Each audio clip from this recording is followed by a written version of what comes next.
Learning is chus. You should have a for Shalema Menashe Bendina. Thank you. This Mishnah addresses which parts we're holding in Tractate Chullin Ch7 Gid, the 7th chapter. The name of the chapter is Gid Hanasheh, the sciatic nerve. We're holding in 96a1 in the Mishnah. The Mishnah addresses which part of the sinew is subject to the prohibition of Gid Hanasheh and the punishment for eating the Gid Hanasheh.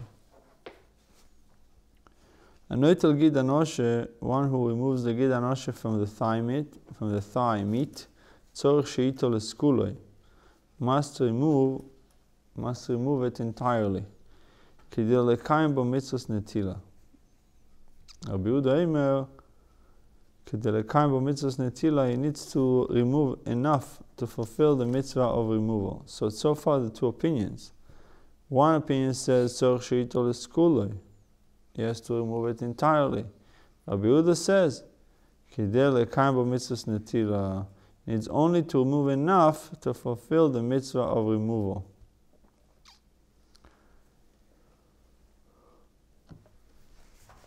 It says in 14, the biblical mitzvah of removal. Rabbi Yehuda is consistent with his view in the Baisa above 92b, cited in the previous note, that one needs only to fulfill the biblical requirement of removing the portion of gid, of a gid that is above the meat, leveling it off to the surface of the rounded flesh. So what all the concanois, all the offshoots, it seems like he, according to Rabbi Yehuda, doesn't have to remove. Doesn't mean that he's allowed to eat it, but he doesn't have to remove it. One reads an Allah's volume of the Gid Hanasheh, Sefer Gal Boim, incurs 40 lashes for violating the biblical prohibition against eating Gid Hanasheh. If he ate it in its entirety, and it does not contain an olive's volume, chayav, he is liable to lashes. If he ate an olive's volume of this one, the Gid Hanasheh, on an animal's right side, an olive's volume of this one, the Gid Hanasheh, on the animal's left side, Seifik Shmoinim incurs 80 lashes. Rabbi Yehuda Eimer in the Seifik Gal Boim incurs only 40 lashes. So we'll learn two opinions in the Mishnah.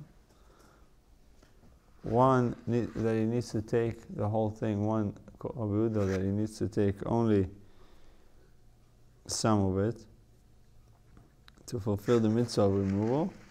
Now, if he ate the Gid Hanasheh, according to Rabbi Yehuda, he incurs 40 lashes for violating the biblical prohibition against eating. If he ate and there's not kazait, achol ve'en bo kazait, if he ate it, maybe it was a small Gid Hanasheh.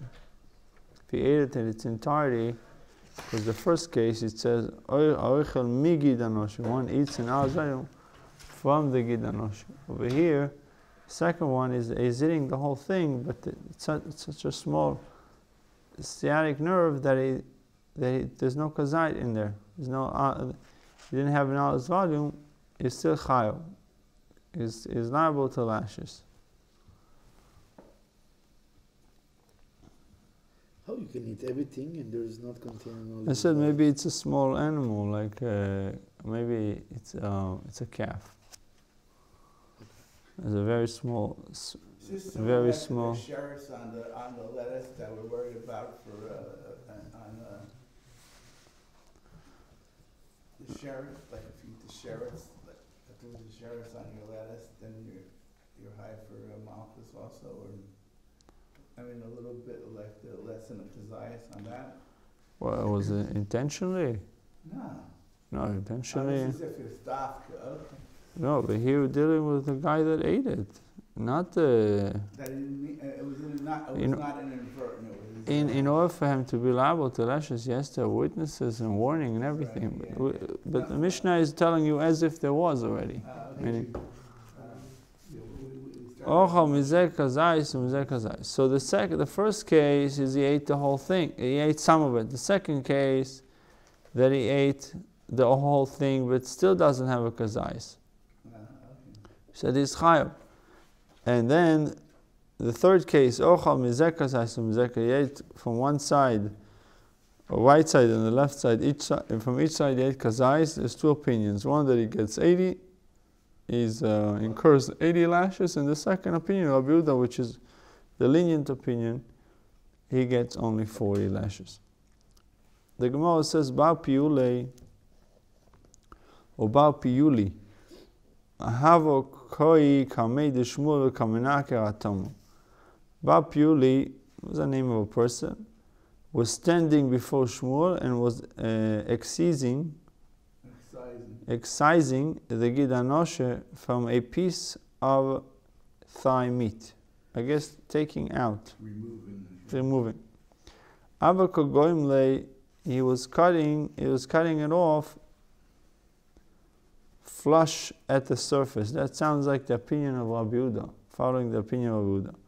Amar lei, Shmuel said to him, Chuz beit fei, dig deeper into the meat. Now, had I not seen you, you would have fed me something forbidden. Seems like Shmuel follows the opinion of the rabbis. Bar Piyula became frightened. Shmuel was on top of him, and the knife fell from his hand. Shmuel said to him, Loi tirsas, do not fear, I'm not accusing you of being ignorant or negligent. For one who taught you how to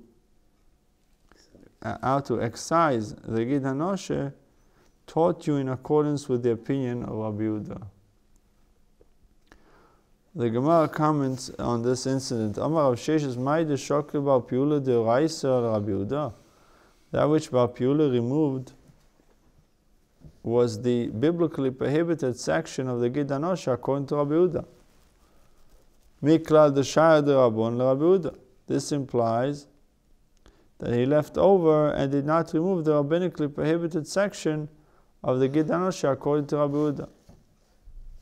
It says in 23, Rav Sheshes' statement that Bar Piyula removed the biblically prohibited section of the Gid Hanasheh according to Rabbi Yehuda implies that there is a rabbinically prohibited section of the Gid Hanasheh according to Rabbi Yehuda, which Bar Piyula didn't remove. It says that even according to Rabbi Yehuda, this guy Bar Piyula didn't do it completely. He only did the biblical part, not the rabbinical part. Ela Rav Sheshes Mai de Shokava Piyuli de Oraisa Mai de Shair de Rabon and Rabbi Meir. That which Bar Piyuli removed was the biblically prohibited section of the Gid Hanasheh, and that which he left over was the rabbinically prohibited section according to Rabbi Meir. The Rabbi Yehuda Afilum de Rabbanon Shori. For if one follows the view of Rabbi Yehuda, that which Bar Piyuli left over is permitted even under rabbinic law.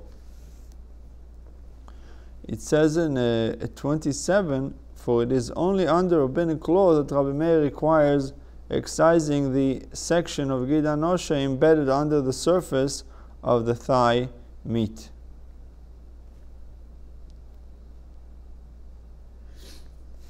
The Gemara cites the next portion of the Mishnah. Oichel megid Hanasheh, one who eats an olive's volume of the Gid Hanasheh, incurs 40 lashes.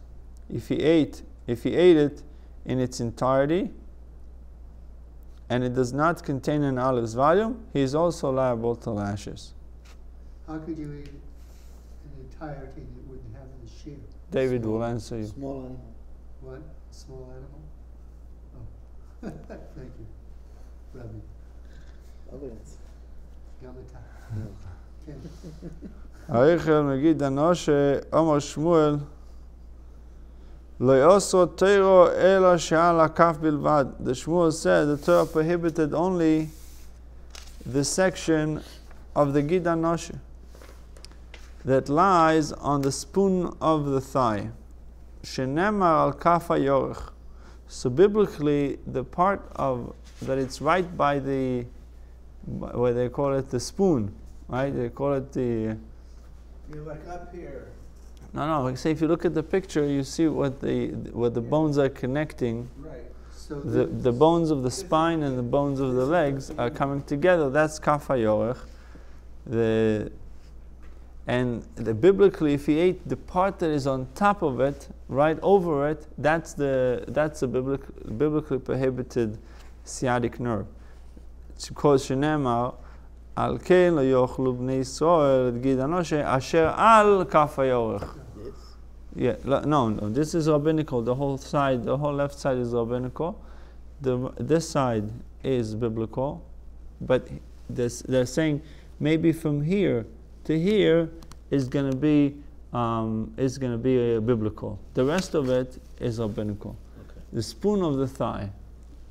is derisive. So you see exactly the spoon of the thigh. It's where the bones of the bone that extends from the spine connects to the bone that extends to the leg.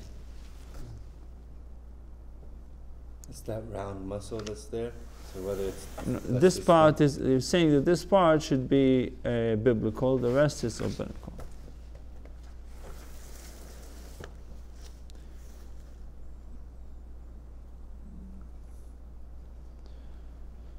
Therefore, the children of Israel are not to eat the displaced sinew that is on the spoon of the thigh. This indicates that the Torah prohibits only the section of the Gid Hanasheh that rests directly upon the spoon-shaped flesh. It's the muscle there. The muscle is round. Yeah. Because one of them goes through the muscle. This whole thing is like big spoons. That's rabbinical. We're only dealing with this part. Right. Because that part is not a kaf hayorech. That's the thigh bone, but this is the kaf hayorech. Right, so this whole thing is over the spoons. If the spoons are Right. there. These parts, I believe, all the konkonos, these offshoots, they are embedded in the meat. See showing you the meat.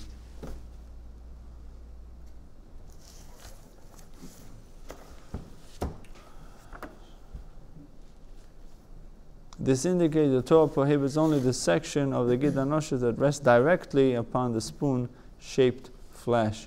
The Gemara comments, Amar of Papa Kesanoi, Shmuel's ruling is a matter of Tanoic dispute, as it emerges from the following Baisa Achol even Bekazais, if he ate the Gid Hanasheh in its entirety, and it does not contain an olive's volume, Chayav is liable to lashes.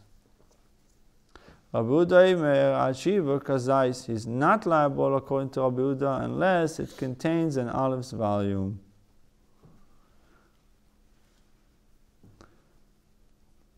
You know, I thought of another option that sometimes like you have humans that are dwarf midgets, maybe with an animal also, like the pony is a breed that is very. They have small sheep. What a baby call? Baby Yeah. call? Yeah, or a calf. Yeah, we're saying that Gid Hanasheh applies to behemoth, and small sheep is also in the category of behemoth. Right. So you can have a small Gid Hanasheh. Yeah.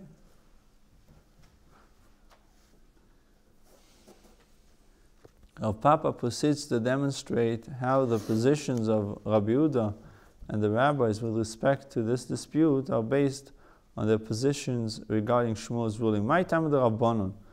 What is the reason of the rabbis who hold one liable to lashes even though he did not eat an olive's volume? Although he ate the whole thing, but he didn't eat an olive's volume. So why is he liable to lashes? The Gemara answers, Berio b'fnei atzmahi. They hold that it is an entire forbidden creation. The Gid Hanasheh is an entire forbidden creation. It says in 16, if you go back to note 16, it says, this is because the entire biblically prohibited portion of the Gid Hanasheh is considered a birya. its own entity. An entire creation, and one who eats an entire prohibited creation, such as an entire insect, There we go. That was. We talked about that a lot. incurs lashes regardless of whether it contains a kazayis or not. Right, if you do drop. So if Yeah. it's cut up, if the insect is cut up and it's not a bria, It's not a complete birya. it's not a complete bria. It's still an issue, but It's still an issue, right. but you would get What malchus for it. constitutes a complete creation? Gid Hanasheh is considered like a complete creation according to the rabbis, and that is the reason why they're saying he's liable to lashes. But in general, a fly is a whole it's a whole entity. It's a complete entity. Is that the only one? So or a is there fly other doesn't things? have, insect doesn't have a kazais, it doesn't have an olive volume, and you eat it. And you're saying you're not going to be liable, you will be liable. Like the whole thing. So let's see if Rabbi Yehuda, and Rabbi Yehuda's position, and why does Rabbi Yehuda not hold them liable for eating an entire forbidden creature? Achilok sivabe, for the term eating is written with respect to the Gid Hanasheh prohibition. What does the pasuk says? Al ken loy yoichlu, right? Yoichlu is the term achila. Al ken loy yoichlu. So what is achila according to Rabbi Yehuda? It has to constitute achila. It has to be If eating. you would take Isser and just swallow it without eating it, then what? In other words, if you took the Gid Hanasheh and you didn't chew it, you just like swallowed it down your throat, is it still called a chila? It's a good question, because what constitutes achila? Right. That it's you digesting it or that you're chewing it? I think what constitutes achila is the being in your stomach, and being because what you do with your teeth is just the initial initial process of digestion. The final process is happening in your stomach. If you swallow a big piece of bread, it's not going to be digested. It will be digested. It's just harder on your stomach, but it's ultimately will We be. said before that, we learned before in the Gemara that if you swallow something that's in that status, it's only aser while it's in the Base of Leah, yeah. Beta blia, Right. so it's not the stomach. In other words, it's only, in those cases, it's only when it's in your throat. So let's see So what. it's complicated, right? Yeah, well, let's see what Rabbi Akiva says. It says, Achila ksivabei, the term eating is written with respect to the Gid Hanasheh prohibition, indicating that one is liable only for eating a minimum of an olive's volume. It says in number 1, as a general rule, when the Torah states eating, achila, it refers to eating a kazais. So it's not how you eat, it's The amount. you eat. Yeah. Liability to malchus in such cases is limited to where one ate at least a kazais. According to Rabbi Yehuda, the Torah, by its use of the term eating, is teaching that one is not liable for less than a kazais, even if he ate a complete Gid Hanasheh.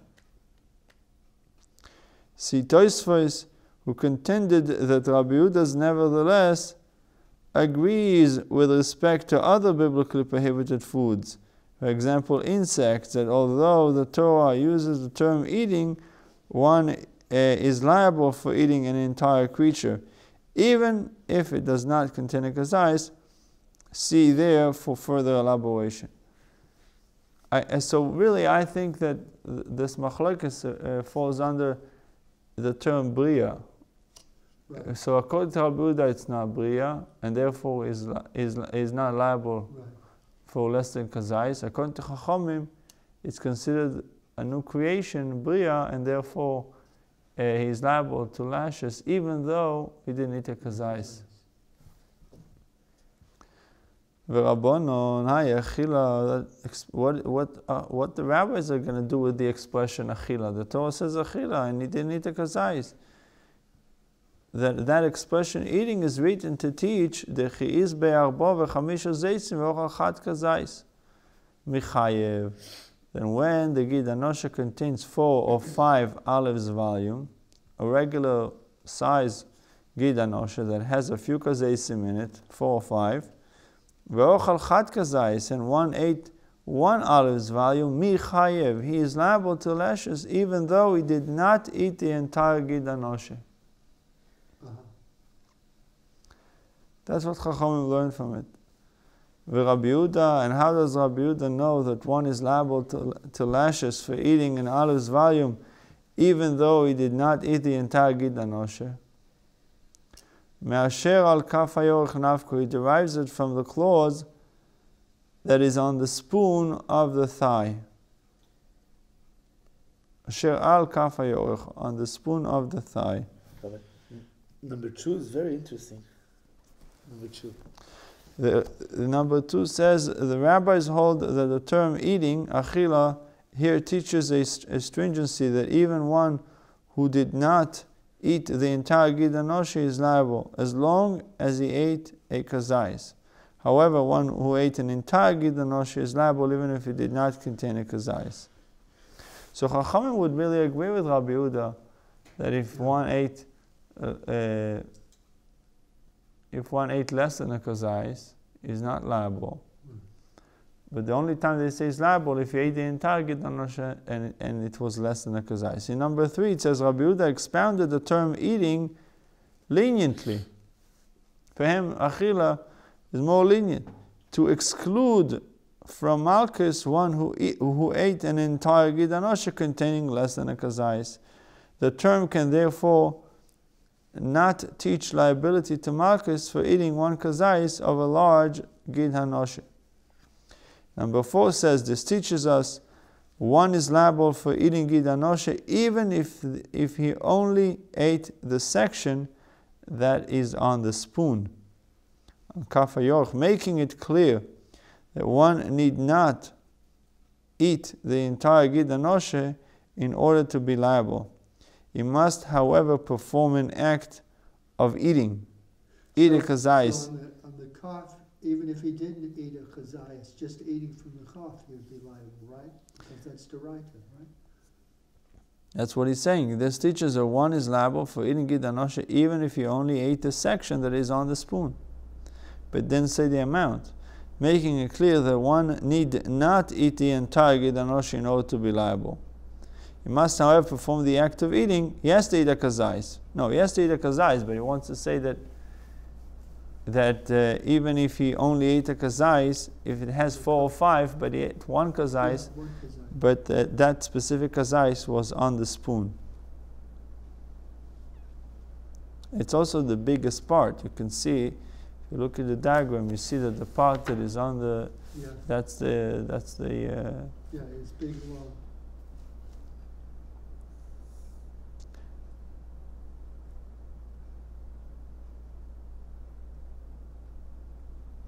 The Rabbanon, the rabbis maintain,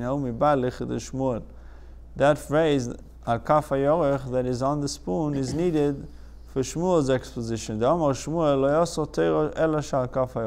to Shmuel, the biblical prohibition is only the part that is on the spoon of the thigh.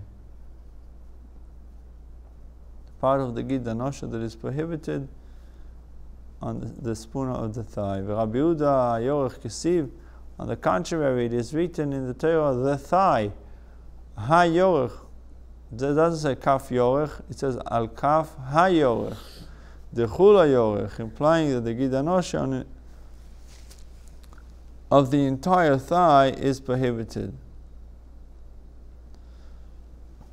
Rabbi Yehuda disputes Shmuel's ruling that only the section of the sinew that rests directly upon the spoon of the thigh is prohibited, and maintains that if one eats an olive's volume of any section of the sinew on the thigh, he is liable to lashes.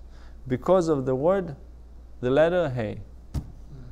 Hayorech, he says, since it says according to Rabbi Yehuda Hayorech, it means that the whole thing is it has the same liability. Rabbanon. And what do the rabbis learn from the term hayorech? Aud the pashit is surah bechule yorech. That term, the thigh, teaches that the prohibition of Gid Hanasheh pertains to the sinew that permeates the entire thigh, the inner sinew that is going into the entire thigh. La'puke chitzon deloy uloilom shalakaf, and comes to exclude the outer sinew, teaching that it is not prohibited. Uloilom shalakaf, but actually only the section of the inner sinew that lies on the spoon of the thigh is prohibited. It's very interesting. According to the opinion of the rabbis, the part that permeates the entire thigh is prohibited. The part that is exposed, chitzon, the outer part, the only part that is prohibited is on the kaf hayorech. The rest of it is not, at least biblically.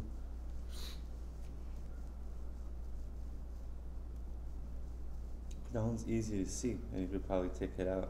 But if you cut it to the surface of the flesh like he did, you would never get to the one that's inside the flesh. We learned before the opinion of the rabbis that you have to get them. Right. You have to get out the offshoots. It emerges from this analysis of the exposition that the rabbis concur with Shmuel's ruling that the Gid Hanasheh prohibition applies only to the portion that lies on the spoon of the thigh, whereas Rabbi Yehuda disputes it and maintains that it applies along the entire length of the thigh. Rav Papa taught, as Rav Papa taught. The Gemara questions whether the clause which is on the spoon is actually available to be used for the exposition cited above.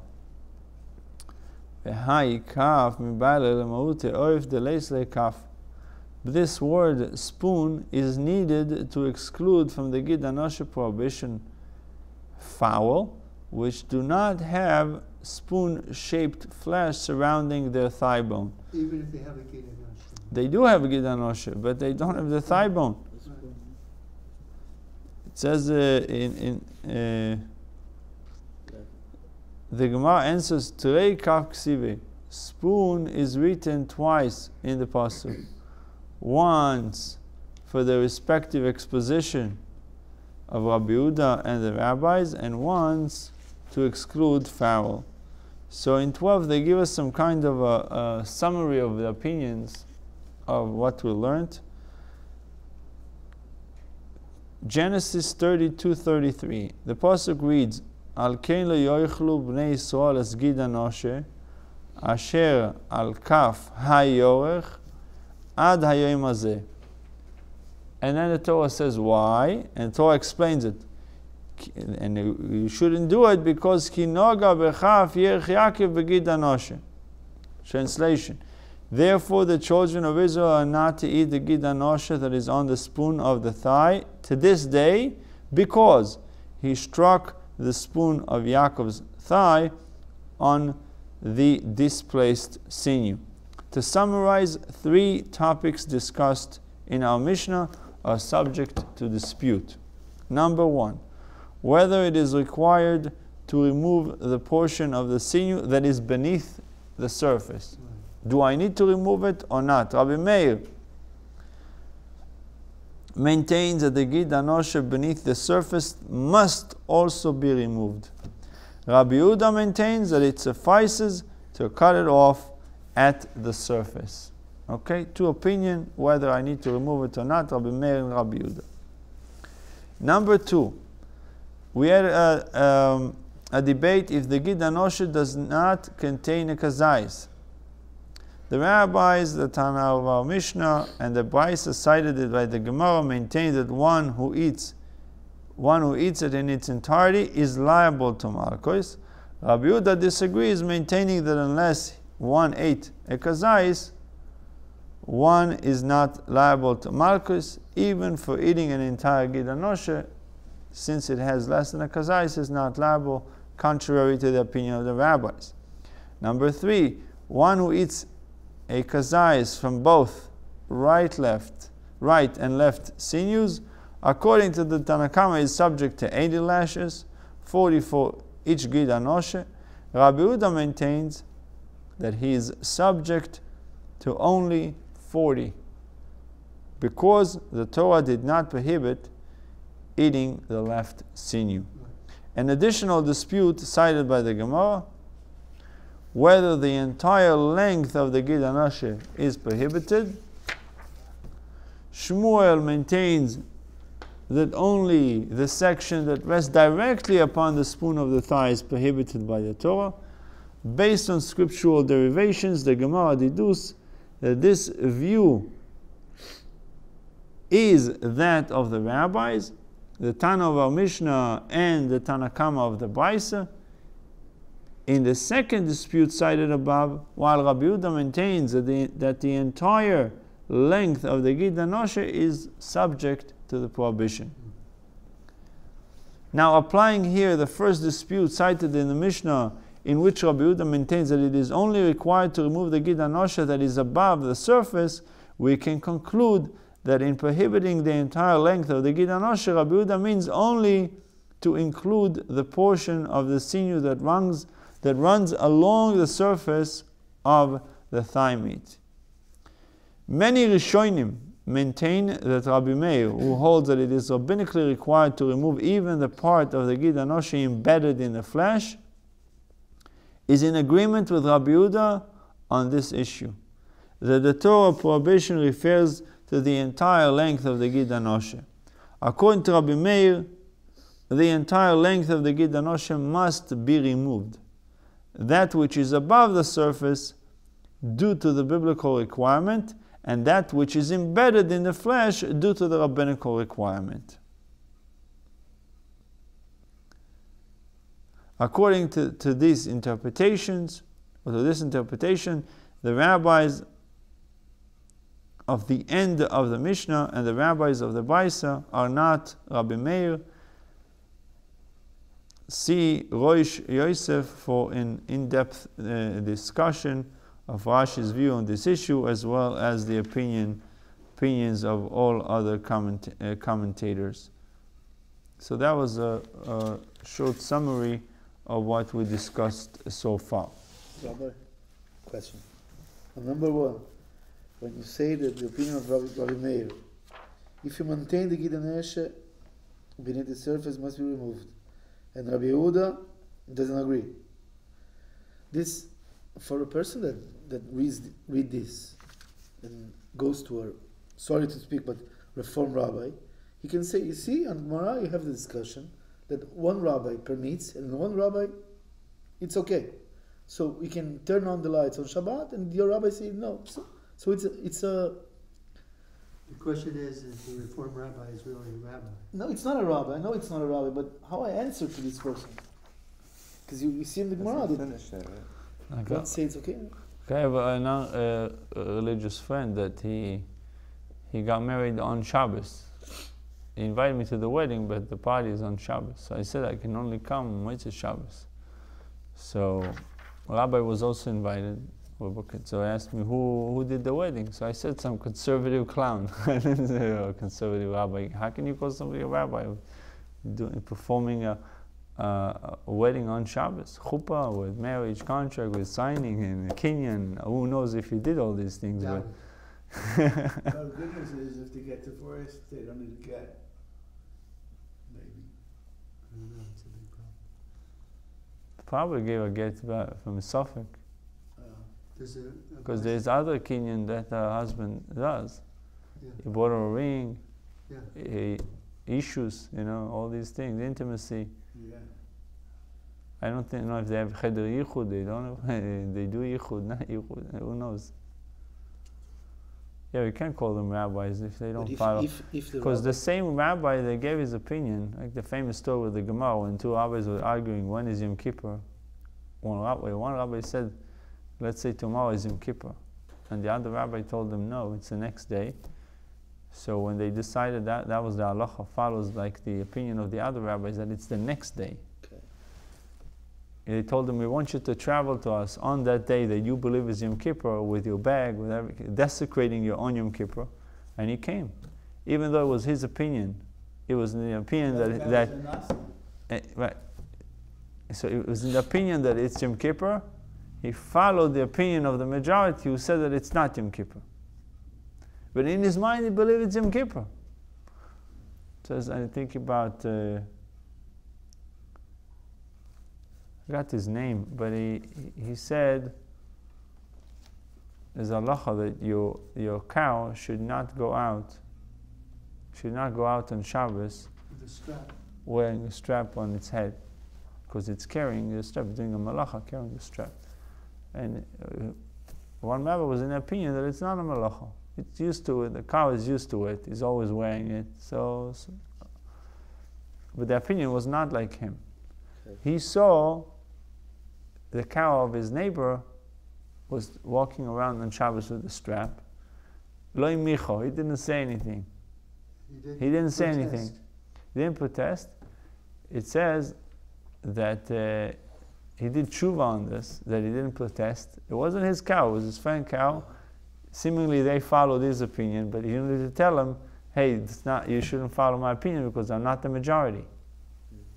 He didn't say it. It says, it says his teeth became black because of the fasting that he didn't protest. Wow. So we see that real rabbis, they followed the Torah. The Torah says, "Achi rabim lahatis." You have to follow the majority, and that's what they. Besides, once the Gemara is closed, meaning we cannot add one single letter to the Gemara.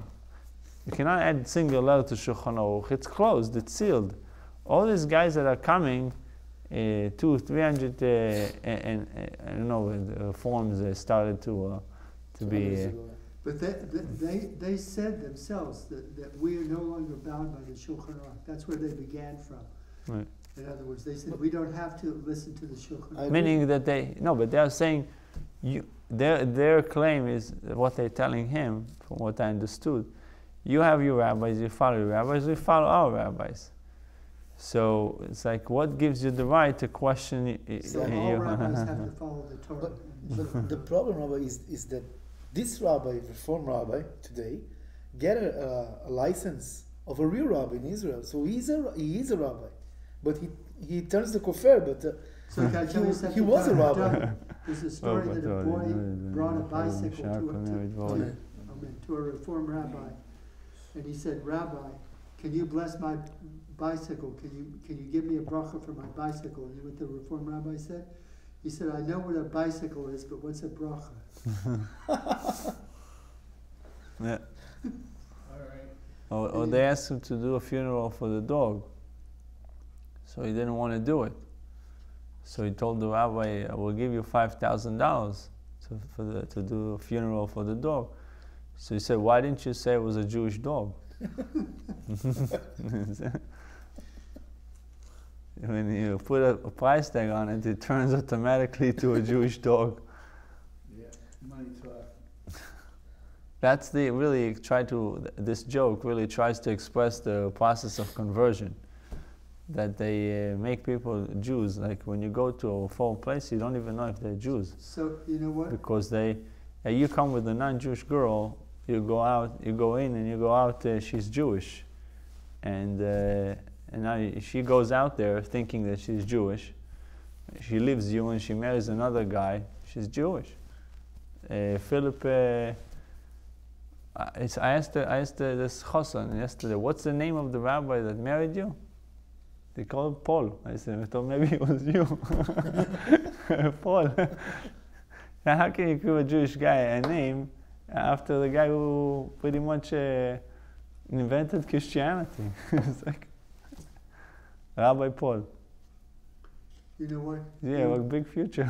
Do you see how ridiculous it gets? I won't mention her name because she was Jewish, but she was a very famous Jewish person on television and an actress and everything. She convinced her rabbi that her dog should be bar mitzvahed. Yeah. And they had a whole ceremony. It's so ridiculous. They put a yarmulke on the dog, and she invited all her friends, and she said, "Please come to the bar mitzvah." Right. Well, I saw somebody sent me a video of a rabbi marrying either two girls or two guys. I don't know. They look. I don't know if you can determine what they are, but Now with the transgender. yeah. No, so it said on the bracha of kiddushim. So it say you have the nusach of the Chatan. Chatan v'Kala, Kala v'Kala. So she ended up the They change. yeah. So she changed the bracha Yeah. for the. The women of the wall refused to call themselves Nashim. They changed the word for Nashim to Nashot. So they said it's in Hebrew, it's even in modern Hebrew, right? Nashim are women. They said it sounds too masculine, so we don't like it, so we're changing it to Nashot. That's right. They call themselves Nashot. Neshot HaKotel, yeah. Yeah. Rabbi, do these people do this on purpose, or they just really don't know any better? Like deep down, they They just. say the rabbis know better, but the I think congregants don't know better. the main conservative and reform movement. I watched once a documentary on it, the early years in America, because Jews, before coming into America, they never experienced living far from each other. Up to, in I guess 1940s, 1950s, Jews lived in ghettos. They always were close to each other. They lived in groups. If you live in Poland, you live in Mezhibuz, you live here, you live there. You have Jews that are very close to each other. Didn't have a guy living in Boondocks, another guy living. The guy living in the Boondocks, he would come Rosh Hashanah, Yom Kippur, would come to the Yom Tovim to. So, American Jews, suddenly one lives in Canarsie, one lives in Staten Island. So how can they get together? How can they come to shul? So these rabbis, so-called rabbis, decided to give a heter that you can drive on Shabbos. And that's how it started. You drive on Shabbos. And that's where they said it started to flourish. If you look at the congregation, they're big. They're not. It's not. They're serious stuff. And it did start to flourish because they had a lot of congregants. But I think mainly what they took away is the Jewish guilt. They try to take away, telling them it's okay, it's 100% fine. That's why it's harder to deal with conservative Jews than with a non-affiliated Jew, because the conservative Jew, he feels that he is right, you're wrong. Another guy says, look, I'm not getting involved in Yiddishkeit because I'm not there. But this guy says, I'm involved in Yiddishkeit. You're involved with it in the wrong way. That's from their opinion. I said to a conservative guy, so coming out of their shul, I said, would you like to come to our shul sometimes? And he said, why don't you come to our shul? Like, he really feels that it's a... What good can come from that? What positive could, is that any better than, the person completely not wanting anything to do with Hashem or religion? At least this person is seeking Hashem? I don't know, because the rabbis are saying that the Torah is not divine. So, and some of them even question the existence of God. So I don't know what type of message, what are they teaching their children?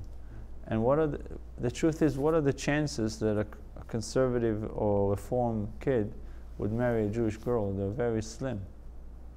Very slim for...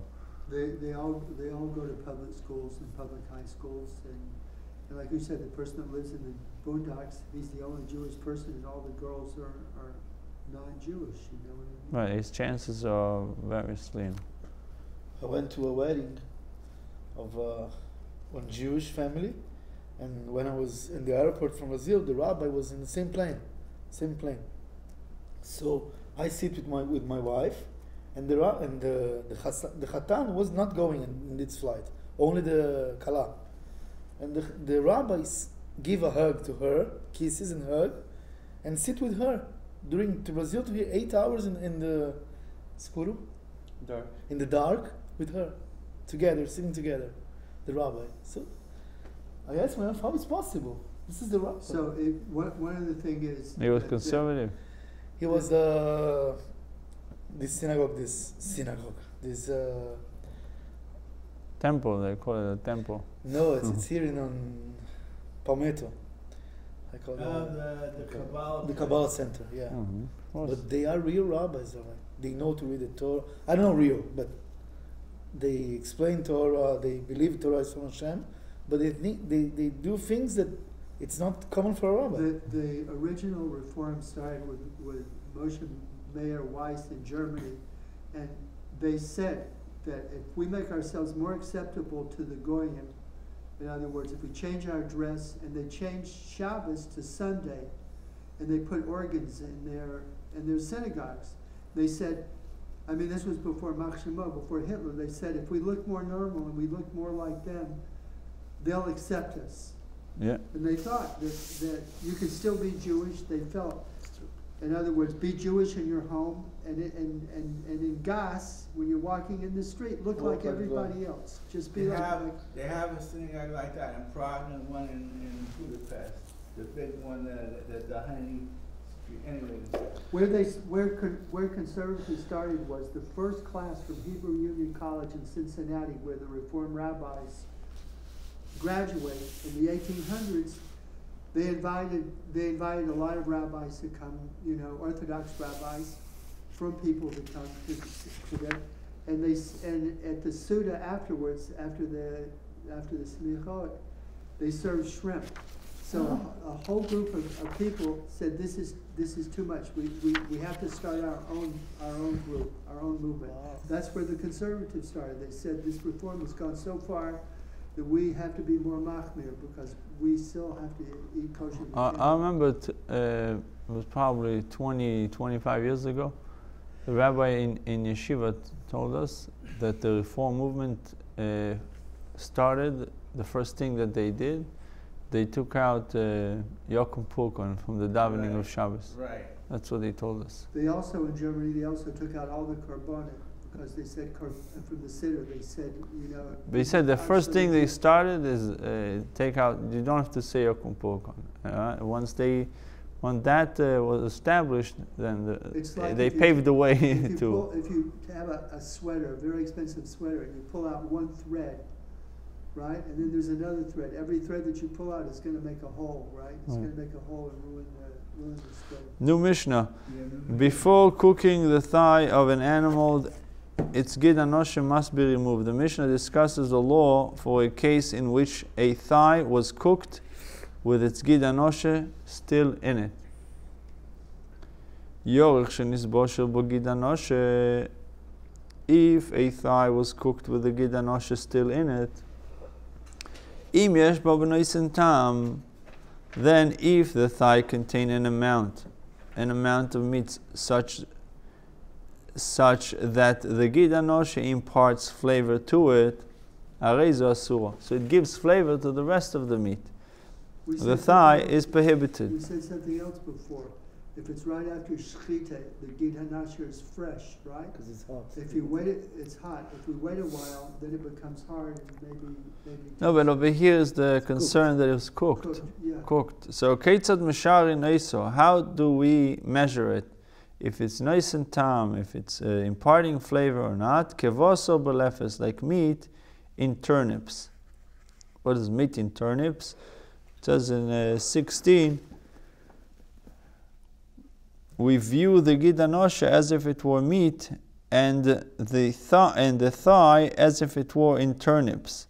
If meat, the size of the Gid Hanasheh imparts a discernible flavor into turnips, the amount of the thigh is assumed to have received flavor from the Gid Hanasheh and is prohibited.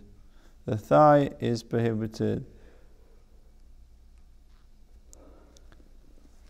It says the source for this measurement, like all other measurements regarding Torah law, is Halacha l'Moshe Misinai. God instructed Moshe the turnips be used to represent the thigh. Even though in some other food, say cabbage or leek, the taste of meat might be discernible in a lesser or greater concentration.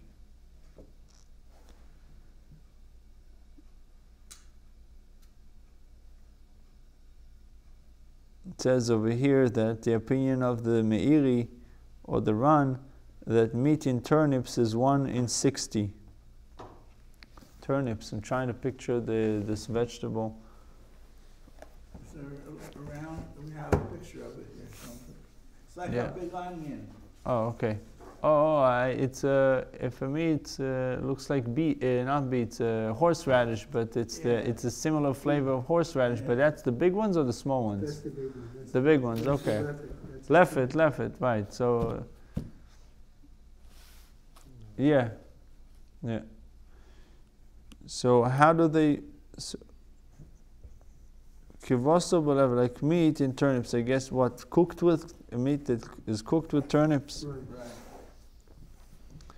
And then you eat the turnips and see if it has flavor of the meat or not. Gid Hanasheh is Bashadima Gidim, if the Gid Hanasheh was cooked together with other permitted sinews. Bizman Shemakiroi, if one recognizes the Gid Hanasheh and removes it from the mixture, the other sinews are prohibited. Time. To get time, yeah. Because you could have a taste of that. Of the Gid Hanasheh. Benes and tam only if the Gid Hanasheh imparts flavor to them. Ve'im lav, but if not, i.e., if one does not recognize the Gid Hanasheh, kulan asurin, then all the sinews are prohibited. Ve'aroitev benois and tam, and in either case, whether or not the Gid Hanasheh is recognizable, the soup, the juice, the gravy, the soup is prohibited if the Gid Hanasheh imparts flavor to it. The Mishnah teaches that the same rules stated above regarding the Gid Hanasheh cooked together with permitted sinews applies to other food mixtures as well. V'chein chasicho shel nevela, and so too regarding a slice of nevela. V'chein chasicho shel dag tomeh, and so too regarding a slice of non-kosher fish, shenisbash lo im hachasicha is each of which was cooked together with the kosher slices. The nevela was cooked together with slices of kosher meat, and the non-kosher fish was cooked together with slices of kosher fish. We apply the same law. Bizman shemakiron, if one recognizes the prohibited slices, he removes them. Benes and tam, and the other slices are prohibited only if the prohibited slices impart a flavor to them. I think in your day there's something called bar nut, which means there's no same tam, and then it goes to the next stage, which is a tam which gives off the tam, like the secondary tam. Right. And there's also something called tam livgam. Right. Tam l'shvach and tam. Or tam lishvach. Good taste and a bad taste. Is it enhancing or it's to the detriment of the dish? If it's detrimental, there's more opinions who say you can eat it because it doesn't make any good. It doesn't help you in any way. Meaning it's not adding to the dish. Vim lav, but if one does not recognize the prohibited slices, kulon asureis, all the slices are prohibited. You can't identify the Gid Hanasheh, everything is prohibited. V'aroitev b'nois and tam, and the soup in which slices were cooked is prohibited only if the prohibited slice imparts flavor to it. The Gemara addresses the Mishnah's first ruling that a thigh that was cooked with its Gid Hanasheh is prohibited if the proportion is such that the Gid Hanasheh imparts flavor to the thigh. They taught this ruling specifically with regard to where the thigh was cooked with its Gid Hanasheh. Aval nitzlabo, but if it was roasted with it, what is the difference? We'll see. What does cooking does? Cooking is, I think, getting the juices out and everything comes together. The potatoes going into the meat. The meat is, The soup. Like a chullin. Yeah, but roasting, it makes it it roasted, it burns it. It's like, so each part remains by itself. It contracts everything, right? Yeah. Roasting is also an opinion that we read that like you don't have to take the blood out if you roast it. Yeah, it's like with liver, the only way to eat it is by roasting it, because it extracts the blood. But let's see. So it says, Aval nitzlabo, but if it was roasted with it, you're allowed to remove, eat those pieces of the thigh Before you get to the gid. until he reaches the gid. He may eat the meat of the thigh all around the Gid Hanasheh until he reaches the Gid Hanasheh itself. It says in 23, Bishul, cooking, denotes boiling in a liquid, whereas roasting means processing in dry heat. Shmuel states that the Mishnah's ruling that the thigh becomes forbidden applies specifically to cooking, because in that case the liquid medium carries and distributes the flavor of the Gid Hanasheh throughout the entire piece of meat. Roasting, however, causes the Gid Hanasheh to contract within the thigh, so that its flavor does not spread to the surrounding meat. Hence, after roasting, one may eat the meat of the thigh until he reaches the Gid Hanasheh, which he then throws away. He peels and eats until he reaches the Gid. Okay? This is not the halakha, Rabbi. Yeah, keep going. Eini, the Gemara says, but is it really so that roasting does not carry the flavor of a substance to an adjoining piece? Why Ravuna said, Gid shetzlo bechelbei. If a kid, Gedi shetzlo bechelbei, a kid, a lamb, was roasted with its chelev, forbidden fat, was not removed, it is forbidden to eat even from the tip of its ear. What's the connection between the fat to the ear? It says, no, you can't eat it. Which it's in 25. In 24 it says, that is, he did not remove the chelev of the kidneys prior to the roasting the kid, which is in an area the ears are far removed from the kidneys and does not possess any chelev. Evidently, roasting too, like cooking, carries the prohibited flavor throughout the entire breadth of the meat.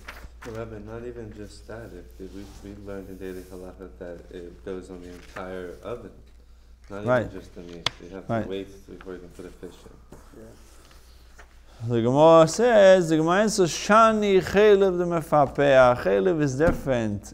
Chelev is not sinew. Chelev is fat. Fat boils. Hey, like putting if you ever put lamb on the barbecue, it makes fire because the fat drips and it causes. It's like oil. Chelev is different due to its fatty content. It permeates the entire piece of meat. That's why they put on the shawarma, they put the fat to give it the flavor. Yeah, schmaltz. According to this, you can eat Gid Hanasheh on the barbecue? Excuse me? According to this, you can eat Gid Hanasheh on the barbecue. Not eat the Gid Hanasheh. Eat a piece of meat that contains the Gid Hanasheh. You have to eat up to the Gid Hanasheh, and then you need to remove the Gid Hanasheh. Yeah, but it's not a problem to cook it to roast it together according to that. Yeah. But the halakha is not like this, yeah.